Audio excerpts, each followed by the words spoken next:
Number 6 में a solid iron pole, iron pole जैसे ही बोलेगा तो पोल जो भी जैसे अपने आसपास पोल है वो ध्यान में आने लगेगा। तो आयरन का ही बना होता है, तो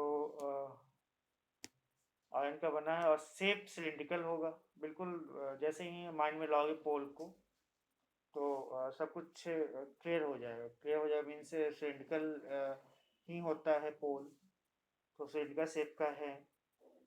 उस पोल का हाइट होगा, हाइट है, मान लो ये पोल सिलिंड्रिकल शेप का पोल है, इसका हाइट है 220 सेंटीमीटर। बनाते जाएंगे ताकि इंफॉर्मेशन हमें मिलता जाए। इसका हाइट है 220 centimetre and base diameter 24 centimetre. Diameter 24 है मीन्स रेडियस 12 सेंटीमीटर हो गया, ये हो गया 12 centimetre, which is surmounted by another cylinder of height 60 centimetre. Surmounted को हम क्या करने का मतलब होता है कि इसी के जस्ट ऊपर रखा हुआ है।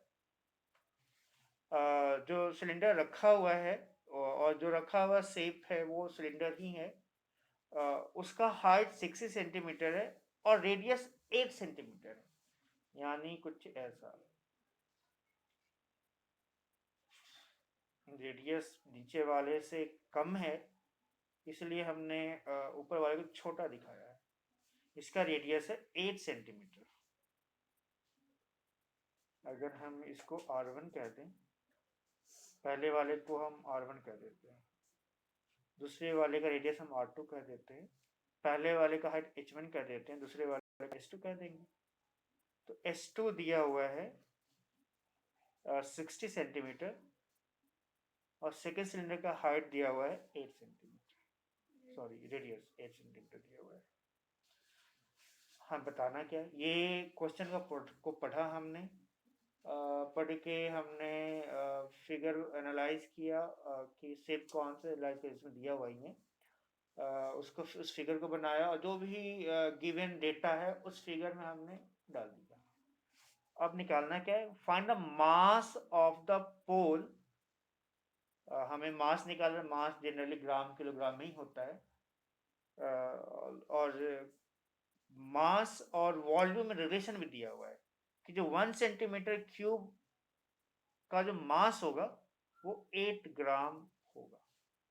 ठीक है, यानी ये इंडिकेट कर रहा है कि हमें पहले ये जो हमारे पास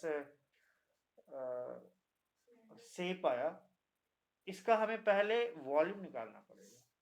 यानी इस पूरे शेप का वॉल्यूम निकालने का मतलब है कि अब हमारे पास ये दो सिलेंडर को इंक्लूड कर रहा है, यानी volume of bigger cylinder plus volume of smaller cylinder. तो हम दोनों सिलेंडर की वॉल्यूम निकाल लेंगे।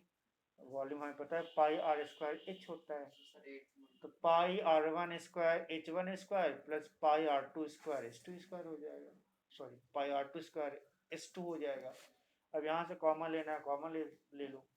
अब सिर्फ पाई ही कॉमन होगा क्योंकि R1 R2 और H1 दोनों अलग अलग है, तो पाई के अलावा कुछ कॉमन नहीं होना, पर फिर पाई कॉमन लेने के बाद भी काफ़ी कैलकुलेशन रिड्यूस हो जाएगा। सारी वैल्यू पुट करके वॉल्यूम निकाल देंगे इस नए शेप का जिसमें दो सिलेंडर इंक्लूडेड है। अब वॉल्यूम आएगा सेंटीमीटर क्यूब में और यहाँ लिखा हुआ है कि 1 सेंटीमीटर क्यूब इक्वल टू 8 ग्राम। तो जो भी वॉल्यूम आएगा उसमें सेंटीमीटर क्यूब को हटाकर हम मल्टीप्लाई कर देंगे 8 ग्राम से, तो हमारे पास मास आ जाएगा ग्राम में। अगर किलोग्राम में, अगर 1000 से ज़्यादा आ जाएगा तो किलोग्राम में कन्वर्ट कर देना। तो इसे हम ऐसे सॉल्व करेंगे।